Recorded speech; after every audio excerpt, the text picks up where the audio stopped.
Hello friends, welcome to my channel. तो कैसे हैं आप लोग। आज की कहानी है परवरिश। अगर कहानी अच्छी लगे तो लाइक कीजिएगा, और अगर अभी आपने चैनल को सब्सक्राइब नहीं किया है तो सब्सक्राइब कीजिए। मम्मा देखो, मैंने कैसी ड्राइंग बनाई है। 6 साल के नन्हे मुकुल ने बड़े उत्साह से अपनी माँ रीना को आवाज़ देते हुए कहा। माँ की तरफ से कोई जवाब ना पाकर मुकुल अपनी बनाई हुई ड्राइंग लेकर दौड़ता हुआ किचन में आया और खुशी से चिल्लाते हुए बोला, मम्मा देखो ना मेरी ड्राइंग कैसी लग रही है। रीना ने रोटी बेलते हुए कहा, मैं अभी खाना बना रही हूँ ना, बाद में देख लूँगी। जाओ तुम जाकर अपना होमवर्क कर लो। मुकुल चुपचाप जाकर अपना होमवर्क करने बैठ गया। थोड़ी देर बाद डोरबेल बजी। मुकुल फिर उत्साह से दौड़ पड़ा। पापा आ गए, पापा आ गए। पापा मेरी ड्राइंग देखो ना कैसी बनी है, हमारी मैम ने आज ही सिखाई थी। थोड़ी देर रुको बेटा, मैं बहुत थक गया हूँ, खाना खाने के बाद देखता हूँ। तुमने खाना खाया? मुकुल के पापा अमित ने सोफे पर बैठते हुए कहा। तभी रीना खाना लेकर आ गई। रीना ने खाना टेबल पर लगाते हुए कहा। अमित और रीना खाना खाकर टीवी देखने लगे और मुकुल खाना खाने के बाद अपनी ड्राइंग हाथ में लेकर वहीं सोफे पर सो गया।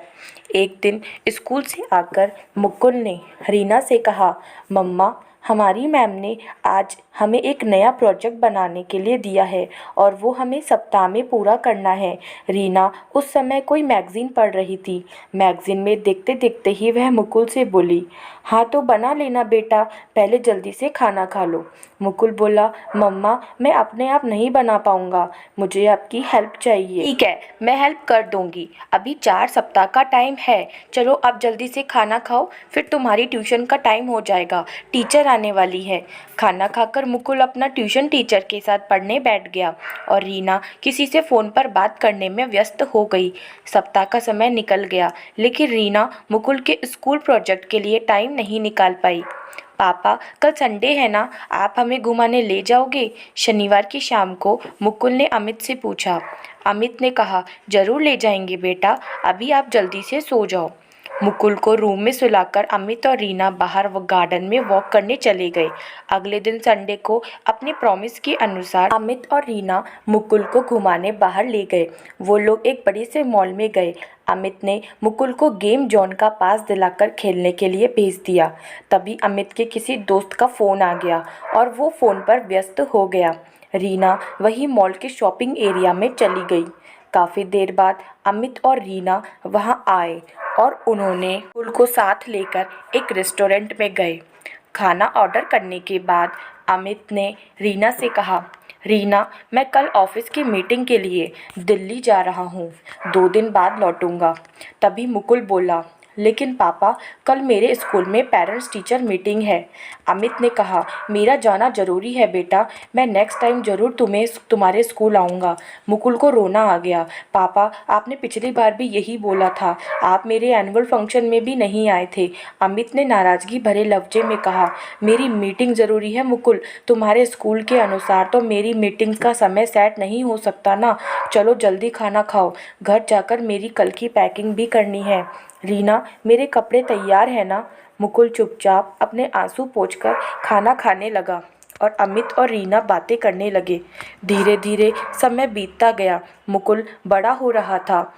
अमित अपने ऑफिस और दोस्तों में व्यस्त रहता और रीना घर और बाहर के कामों, रिश्तेदारों और दोस्तों के फ़ोन आना जाना, शॉपिंग, किटी पार्टी और तीज त्योहारों में। जब भी मुकुल को कुछ काम होता या कोई हेल्प की ज़रूरत होती, तभी अमित बिज़ी होता तो कभी रीना को कुछ काम आ जाता।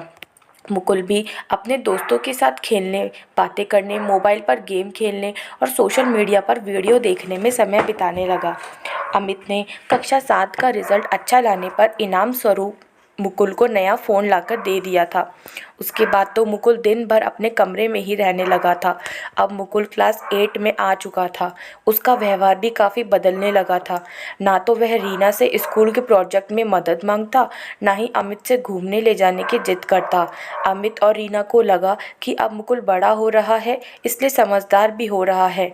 कभी वो लोग बाहर डिनर करने या घूमने जाते भी तो सब अपने अपने मोबाइल पर ही व्यस्त रहते। इसी तरह दिन बीत रहे थे। एक दिन मुकुल के स्कूल से फ़ोन आया। मुकुल की क्लास टीचर ने अमित और रीना को मिलने के लिए बुलाया था। रीना ने शाम को डिनर के समय अमित को इस बारे में बताया। अमित ने कहा, मैं नहीं आ पाऊँगा रीना, तुम चली जाना। लेकिन रीना को कहा, अमित, तुम कई बार मुकुल के स्कूल नहीं आ पाते हो, लेकिन इस बार उसकी क्लास टीचर ने विशेष रूप से कहा है हम दोनों को साथ में आना है। शायद कुछ सीरियस बात है। मुकुल की टीचर बहुत नाराज़ लग रही थी। रीना की बात सुनकर अमित बोला, ठीक है रीना, मैं भी चलता हूँ इस बार साथ में। अगले दिन सुबह अमित और रीना तैयार होकर मुकुल के स्कूल पहुँचे। उन्होंने मुकुल को इस बारे में कुछ नहीं बताया। मुकुल की क्लास टीचर ने उन दोनों से मिलते ही अपनी नाराज़गी जताई। मिस्टर अमित, काफ़ी समय बाद आप स्कूल आए हैं, क्या आपको अपने बेटे की कोई चिंता नहीं? अमित ने चौंकते हुए कहा, मैं थोड़ा व्यस्त रहता हूँ मैम, लेकिन रीना तो समय समय पर आपसे मिलती रहती है। टीचर ने कहा, जी मिलती रहती है बस। क्या सिर्फ टीचर से मिलकर आपकी जिम्मेदारी खत्म हो जाती है रीना जी? आप बताइए, क्या अपने बेटे के प्रति आपकी इतनी ही जिम्मेदारी है? वो क्या कर रहा है, उसकी पढ़ाई कैसी चल रही है, क्लास में और दोस्तों में उसका व्यवहार कैसा है, उसकी ज़िंदगी में क्या हो रहा है, क्या आपको इन सब का कुछ अंदाज़ा भी है? अमित और रीना चौंक गए। रीना ने कहा, क्या बात है मैम, आप पूरी बात बताइए, आप कहना क्या चाहती है? मुकुल की टीचर ने कहा, मुकुल की परफॉर्मेंस बहुत डाउन हो रही है। क्लास में उसका व्यवहार भी अच्छा नहीं है। अब तो ऐसा लगता है जैसे उस पर किसी बात का असर ही नहीं होता। टीचर की बात पूरी होने से पहले ही अमित ने कहा, लेकिन मैडम, मुकुल के मार्क्स तो अच्छे ही आ रहे हैं, तो क्या सिर्फ अच्छे मार्क्स लाने से मुकुल एक अच्छा इंसान भी बन जाएगा? टीचर ने नाराज़गी जताते हुए कहा। अमित ने कहा, मैडम प्लीज़, आप जो कहना चाहती है साफ साफ बताइए, हम कुछ समझ नहीं पा रहे। ठीक है, तो साफ साफ सुनिए। मिस्टर अमित, आपका बेटा पिछले कुछ समय से क्लास में सबके साथ बदतमीजी से बात करता है, टीचर्स की भी कोई रिस्पेक्ट नहीं करता। कल तो उसने अपने एक सहपाठी के साथ हाथापाई भी की है। मुकुल के टीचर ने बताया तो अमित हैरान रह गया। ऐसा कैसे हो सकता है मैडम?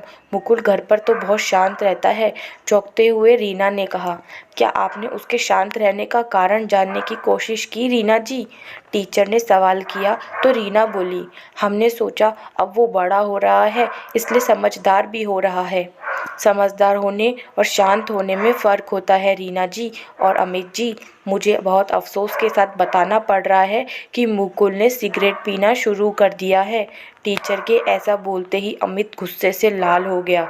क्या ये आप क्या कह रही है मैडम? मुकुल इतना बिगड़ गया है, आज उसे मैं छोड़ूंगा नहीं। आप उसे अभी बुलाइए। हमारे प्यार और विश्वास का गलत फ़ायदा उठाया है उसने। लातों के भूत बातों से नहीं मानते। अब उसको ऐसे ही समझाना पड़ेगा। आप प्लीज़ उसे यहाँ बुलाइए। तभी वहाँ खन्ना मैडम आई और बोली, पहले आप शांत हो जाइए मिस्टर अमित, सज़ा और सुधार की ज़रूरत मुकुल से ज़्यादा आप लोगों को है। यह सुनकर अमित हतप्रभ सा हो गया।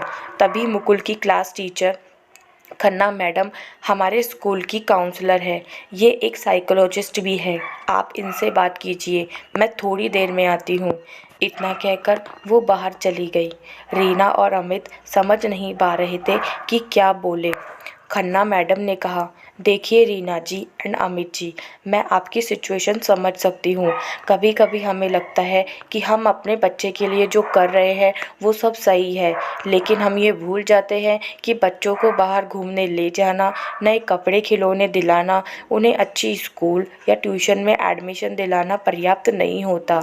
बच्चे सिर्फ हमारी जिम्मेदारी मात्र नहीं है, उन्हें हमारे टाइम के साथ हमारा प्यार और हमारा विश्वास भी चाहिए। लेकिन मैडम, हम मुकुल को हमेशा टाइम देते हैं, उसकी हर ज़रूरत पूरी करते हैं, उसकी हर खुशी का ध्यान रखते हैं। अचानक ऐसा क्या हो गया कि मुकुल ने सिगरेट पीना शुरू कर दिया। बोलते बोलते रीना का गला भर आया। खन्ना मैडम ने समझाते हुए कहा, मैं आपको कहाँ समझाना चाहती हूँ रीना जी। क्या पता आप जिसे मुकुल की खुशी समझ रहे हो वो उसके लिए खुशी ना हो। क्या पता आप उसकी जो ज़रूरत पूरी कर रहे हो उसे उस चीज़ की ज़रूरत ही ना हो। कभी आपने उससे पूछा कि वो क्या चाहता है? क्या पता वो अपने जन्मदिन पर दोस्तों के साथ महंगे होटल में पार्टी ना करना चाहता हो, बल्कि आप लोग के साथ समय बिताना चाहता हो। हम अपने नज़रिए से बच्चे की परवरिश करते हैं, लेकिन मुकुल को हर बार अच्छा रिजल्ट आने पर इनाम दिया। कभी खिलौने, कभी गेम जोन या फन जोन की ट्रिप, तो कभी मोबाइल।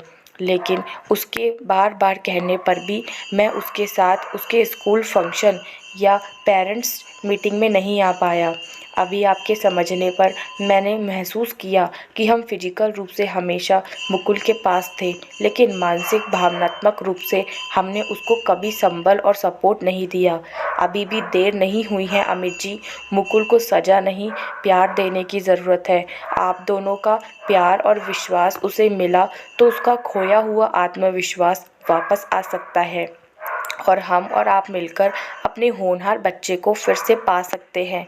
खन्ना मैडम की ये बात सुनकर अमित बोला, बताएं मैडम, हमें क्या करना होगा? खन्ना मैडम ने कहा, ये बिहेवियरल कंडीशनिंग है अमित जी, थोड़ा टाइम लगेगा। बुखार या जुकाम की तरह तुरंत इसका उपचार नहीं होता। सबसे ज़रूरी है कि आप दोनों को बहुत प्यार और धैर्य से काम लेना होगा। हम और आप हर महीने एक बार मिलेंगे। मुझे आपसे कुछ सवाल पूछने होंगे, फिर मैं आपको कुछ टिप्स दूंगी। आपको उसी के अनुसार मुकुल के साथ व्यवहार करना होगा। उसकी भावनाओं को समझकर उसके सामने अपनी भावनाएं जतानी होगी। आपको उसे ये विश्वास दिलाना होगा कि आप उससे प्यार करते हैं और जीवन के हर मोड़ पर आप उसके साथ हैं और आप उस पर विश्वास करते हैं। इस बार रीना ने पूरे विश्वास के साथ जवाब दिया, अपने खोए हुए बेटे को वापस पाने के लिए हम कुछ भी करेंगे मैडम। मुझे अपना हंसता खेलता मुकुल वापस चाहिए। शायद उसकी ज़रूरत के समय मैं पूरी तरह उसके साथ नहीं थी, लेकिन अब हमें उसकी ज़रूरत है और हम उसकी हर ज़रूरत पूरी करेंगे, ये जानकर कि वास्तव में उसकी ज़रूरत क्या है।